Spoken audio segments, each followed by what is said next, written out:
খানা আমাক কিহৰ লগত হ'ব আজি? গাহৰি মাংস খানা। এই বঢ়িয়া লাগিব লাই পাতৰ লগত ন। কেনেকৈ লগাইছে দাম দাদা? 350 টকাত গাহৰি একদম পুৰা লোকেল ফ্ৰেছ ৰাতিপুৱাই।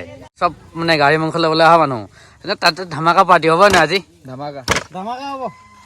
এয়া দোস্ত আমি ট্ৰেক্টৰলৈ খানা খাবলৈ আহিলো। ট্ৰেক্টৰত পুৰা বস্তু উঠাই আনিছো। ঐ কেনেকুৱা লাগিছে? ট্ৰেক্টৰত ঠেকেচা খাই ন? ট্ৰেক্টৰত ঠেকেচা খাই আমি আমাৰ পিকনিকলৈ আহি আছো। ধামাকা হ'ব আজি ভিডিঅ'টো।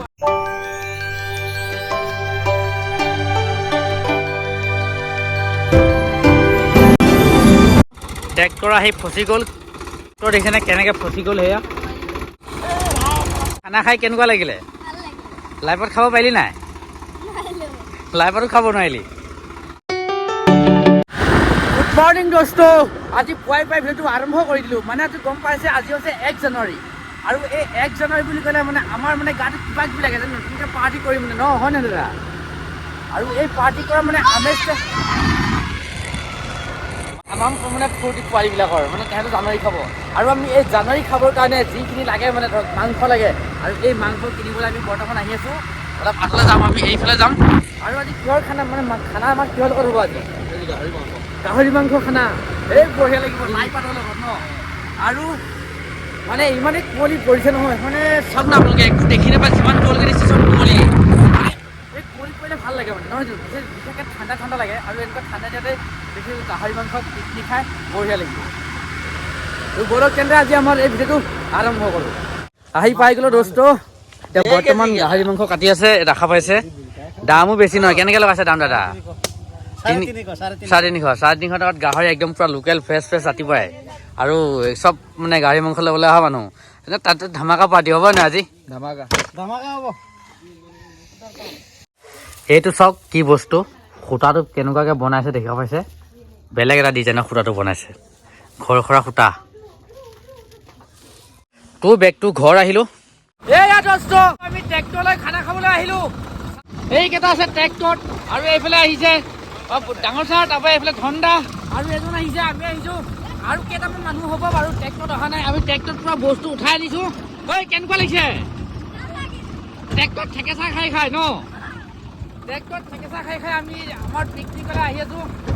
ধামাকা হ'ব আজি ভিডিঅ'টো। আৰু আমি খানা খাম জীয়াঢল নদী বালিচৰত। তো চাই থাকিব। ট্ৰেক্টৰৰ ট্ৰেইলাৰত 3জন বহুৱাই লৈছোঁ। আৰু সেই 3জনৰ মানে অপাৰ আনন্দ, কি মানে ক'বলৈ বাকী নাই আৰু মানে বহুত ফূৰ্তি। আৰু এইফালে পথাৰৰ একা বেকা বাটেৰে আমাৰ এই যাত্ৰা আৰম্ভ হৈছে। দাদাজনে মানে অতিপাত মানে আৰু মানে ভাল লাগিছে, মানে কিবা এটা বৰ বেলেগ চলাইছে। আৰু এইফালে এইকেইটা হেলনীয়া হৈ পৰি যাব বিচাৰিছে, মানে কিবা এটা ভাল লাগিছিলে মানে সেইদিনাখন। আৰু এনেকৈ মানে পিকনিক খাবলৈ যোৱা ট্ৰেক্টৰত উঠি মানে আমেজটোৱে বহুত বেলেগ। এতিয়া আহি পাইছোঁ আমি একেবাৰে জীয়াঢলৰ নদীৰ মাথাউৰিত। আৰু এইটো ওখ পাৰ মানে উঠাব লাগিব। চাওক আপোনালোকে ট্ৰেক্টৰ কামাল।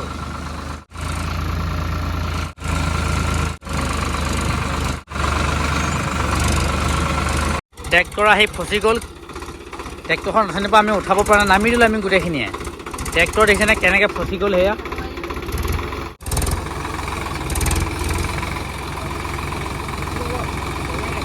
একা বেকা বাটেৰে আহি বৰ্তমান আমি নদীৰ মাজত। আৰু এইফালে হাতে হাতে টোপোলা লৈ আমি বৰ্তমান সেই সিটো পাৰে গৈ আছোঁ খানা খাবলৈ। খুব ধুনীয়া জেগা এটা আমি তাত বাছি লৈছোঁ। পানীও বহুত বঢ়িয়া সুবিধা আছে। আৰু ইয়াতে মানে আজি আমাৰ 1 জানুৱাৰীটো উদযাপন কৰা হ'ব। আৰু সকলোকে মোৰ ফালৰ পৰা ইংৰাজী নৱবৰ্ষৰ শুভেচ্ছা জ্ঞাপন কৰিছোঁ। লগতে অসমীয়া হিয়াৰ আমঠু মাঘ বিহুৰো শুভেচ্ছা আগতীয়াকৈ জনালোঁ আপোনালোক সকলোকে। এই নতুন বছৰটোৱে যাতে আমাক সকলোকে সুখ সমৃদ্ধি কৰি তোলো তাৰে কামনা কৰিছোঁ। যেনেকৈ 2025 চনত আমাৰ সকলোকে যেনেকৈ মৰ্মাহত কৰিলে, অতি দূষিত কৰিলে, যেনেকৈ আমাৰ মাজৰ পৰা আমাৰ সকলোৱে হিয়াৰ আমঠু জুবিন দাক হেৰুৱালোঁ, ৰাজীৱ শইকীয়াক হেৰুৱালোঁ, আৰু ৰামচৰণ ভৰালী দেৱক হেৰুৱালোঁ। তেখেত আছিলে নাগৰা নামৰ বাদক। আৰু বাঁহীৰ বাদক আছিলে দীপক শৰ্মা। আমি এটাই কেইজন, আৰু বহুত কেইজন আছে যিকেইজনক আমি 2025 চনত হেৰুৱাবলগীয়া হ'ল। যাতে এই নতুন বছৰটো 2026 চনত আমি যাতে আৰু কাকো হেৰুৱাবলগীয়া নহয়, তাৰ বাবে আমি এই নতুন বছৰটোক কাকতি কৰিছোঁ, যাতে আমি সকলোকে সুকলমে দেখা পাই থাকোঁ। 2025 চনটো আমাৰ বাবে যেনেকৈ দুখৰ আছিল, তেনেকৈ ঠিক যাতে 26 চনটো আমাৰ বাবে দুখৰ নহওক তাকে কামনা কৰিছোঁ। আৰু এনেকৈ আহি বৰ্তমান নদীৰ মাজত আগলৈ চাই সেইফালে কিমান পানী দেখা পাইছে। নদী খুব ফিটফিটীয়া পানী। এইফালে এটা পাৰ্টি বহিছে। যদি আগলৈ চাই আপুনি এইফালে যথেষ্টখিনি পাৰ্টি ইয়াত পিকনিক খাবলৈ অহা দেখিবলৈ পাব। খুব ধুনীয়া প্লেচ হয়। যদি আগলৈ চাই এইফালে এইখিনি ধুক মানে পিকনিক খাবলৈ অহা পাৰ্টি। আৰু আগলৈ সেইখন হৈছে আমাৰ ট্ৰেক্টৰখন, তাতে পাৰ্কিং কৰি দিলোঁ। নদীখন পাৰ হওঁতে হয়তো পানী কিমানটো আপোনালোকে দেখিবলৈ পাই থাকিব। আগত বাৰু বৰ্তমান সেইকেইজন গৈ আছে নদী পাৰ হৈ। এতিয়া মই বৰ্তমান পানী পাৰ হৈ আহি আছোঁ। পানী দেখা পাইছে কিমান ধুনীয়া ফিটফিটীয়া পানী। আগতেতো ৰিয়ান আহি আছে। এই ফচি গ'লোঁ। কেনেকুৱা লাগিছে ৰিয়ান, ইয়াত ধুনীয়া ঠাই এটা আহি?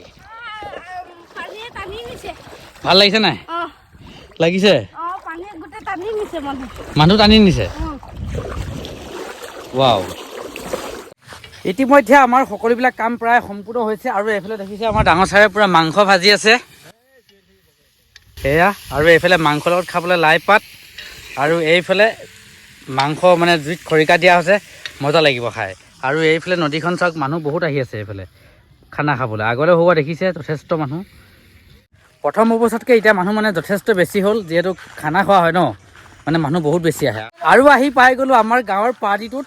প্ৰথমে দেখাব বিচাৰিছোঁ স্পেচিয়েলকৈ এইফালে মাংস ধুমধাম খৰিকাত দি আছে। আৰু এইফালে আলু, নতুন আলু দেই, একদম পূৰা বাকলি গুচাই আছে। এইফালে ভাত পানী বনাই আছে। এইফালে মাংস এইফালে মাংস বইল কৰিছে। এয়া গাহৰি মাংস বইল কৰি থৈছে।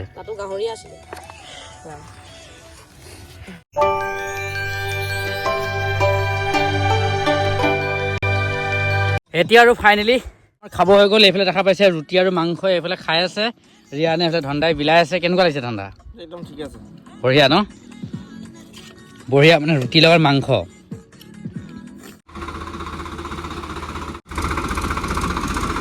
খানা খাই আহি তোৰ বেগটো এতিয়া বৰ্তমান ঘৰ পালোহি। এইফালে ৰিয়ানক সোধো আজি খানা খাই কেনেকুৱা লাগিলে? লাইফত খাব পাৰিলি নাই? লাইফতো খাব নোৱাৰিলি? মোৰ কলিতাহঁতেও খানা খাইছে, যদি খাই হৈছে নাই নাজানো, তোৰ চামগৈ এবাৰ।